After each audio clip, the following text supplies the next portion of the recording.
someone of their land, you then cannot legitimately sell that land to someone else, as was done with the American Indians. So when people talk about how capitalism stole land from the Indians, what they don't understand is that that property was private property of the Indians, and it was actually socialistic and anti-capitalistic or fascistic, depending on how you want to look at it, to come take that land from the Indians. And all the arguments for that at the time were that basically the Indians were uncivilized, they weren't industrial, they couldn't make as good use of the land as the superior white folks could, and therefore we're going to take it because it's for the common good. Right? So basically a violation of capitalism. Slavery, of course, private property starts with ownership of your own body. Okay, and then we'll start with land. If you're the first to enter into an unowned property, okay, you take possession of that property, okay, you become the owner of that property through what's a process called homesteading, right? By mixing your labor with that land, by whether it's clearing it of rocks, putting up fences, tilling it, fertilizing it, anything else, you have inseparably mixed your work with that. And so that's why basically we established the property rights to land under a capitalistic system. And of course, that's why we resist any use of force to take property from one person to another.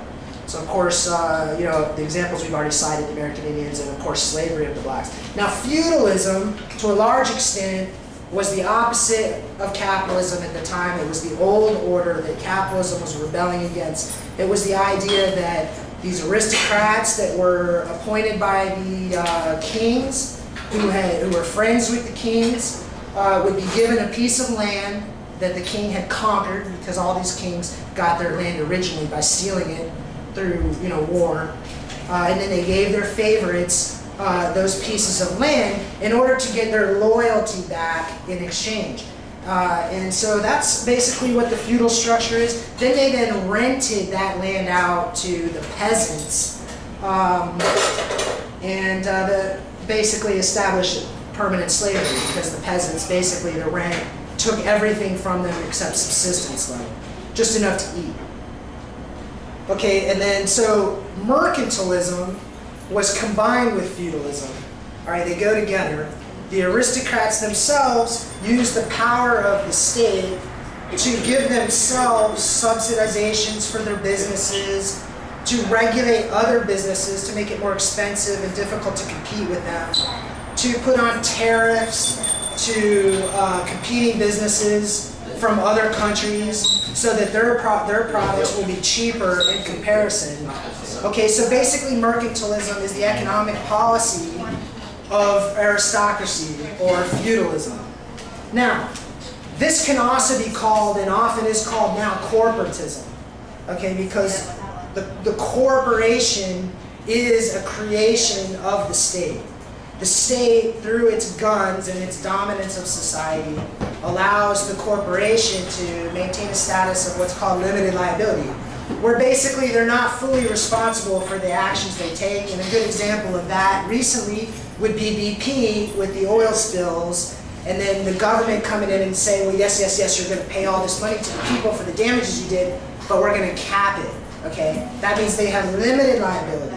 If they caused $500 trillion of damage, the government can decide, well, we're only going to make you pay $100 million because you have limited liability. All right, so what I'm trying to point out to you is that corporatism is basically just a slightly different, modernized version of feudalism and mercantilism. Our aristocrats, instead of being appointed by the king, are these mega millionaires that are in Congress. Okay, and you know, how many poor people are in Congress? It pretty much answers your question. And of course, the lobbyists basically simulate the same thing with bribing the businessmen under a mercantilist system to support the king's policies in exchange for these favors from the government that make business better. Now, corporatism can also be called fascism.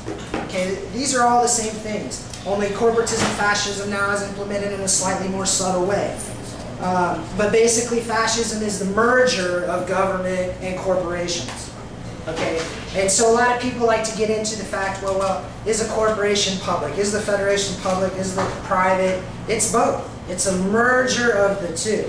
And once you mix, once you give the government power to regulate an industry, you have conversely given the incentive for the industry to bribe the politician to do what they want. Okay? And in that scenario, rich people have more money to bribe the politician than poor people. And that's why everything they do, they claim it's for the poor people, of course, but who ends up making money out of it is, of course, the rich people. And we talk about rich, we're talking about really, really the super, super, super rich here.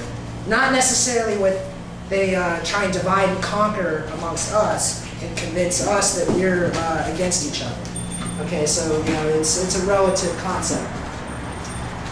Moving good on time. All right, so now we're into the actual revolution. Okay, the American colonists are fed up with the tyranny and they don't want to deal with it. Now, the way they start resisting is basically anarchistic. Individuals, to some extent, plowing their own farms, taking care of their own families, see the British troops marching by to go implement some tax or rob somebody or whatever else they're going to do, and they drop their plows, they pick up their rifles, and they start shooting. Then they flee and they go back to their farm and they help their family feed their family. So they weren't career military is the point. They were unpaid, they were volunteers, and they were living a normal life, just occasionally coming out to shoot at the invaders. Now you have, at this time, and basically this scenario was being very successful. They were taking a huge toll on the British for no losses because they could hide in the woods and shoot these formations of idiots lined up in uniforms, banging on drums while they marched through the woods. You know, just target practice. And along this time, you have what the Continental Congress is for, the first government, American government. And soon after, they make George Washington the commander-in-chief of the military. Well, the first thing he does is he comes into, you know, the biggest voluntary militia camp, and he starts telling everybody what to do. You have to do this, you have to do that, you have to salute, you have to wear, you know, we're going to get you uniforms, and I'm in charge, and I'm going to tell you what to eat.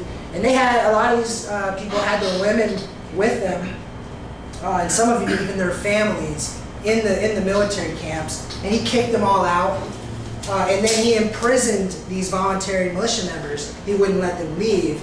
And of course, a lot of them, most of them were farmers, and so their farms, you know, were left to their women and their kids. And that was not a practice. At that time, the farmland was not extremely valuable either. America was a poor country, and it required a lot of work to make a living as a farmer. It was a hard day's work. So he's basically ruining these farmers and starving their families. And of course, he started whipping them for not obeying, jumping quick enough to his orders and stuff. And overall, his military strategy was to try and take European armies on head-to-head, using the same strategies that they used in open fields, where, you know, Napoleon's armies lined up here, and then they took turns shooting each other. Okay, so utterly suicidal. And there was, I'm going to tell you a name, this guy's a great hero of the American Revolution. His name's General Charles Lee. He was an extremely successful general from the French Indian Wars that had believed in the American cause, defected to America, basically just stayed here. And he volunteered to help the Americans defeat the British, and was taken on as a general and began leading some very successful, basically batted 100%. He was just basically annihilating them. Washington comes in and basically repudiates this militia terrorist strategy. Basically, George Washington called them terrorists and said that this was dishonorable to shoot at these British troops in this non-uniform. They were out of uniform and they weren't in formation. And so he wanted to suppress this most effective combat method that they had, and he started lining them up, and of course they were outnumbered. So they were basically getting their butts kicked. And of course, because he was so tyrannical with these free individuals that didn't want to take nothing from nobody, including him, a lot of them just left.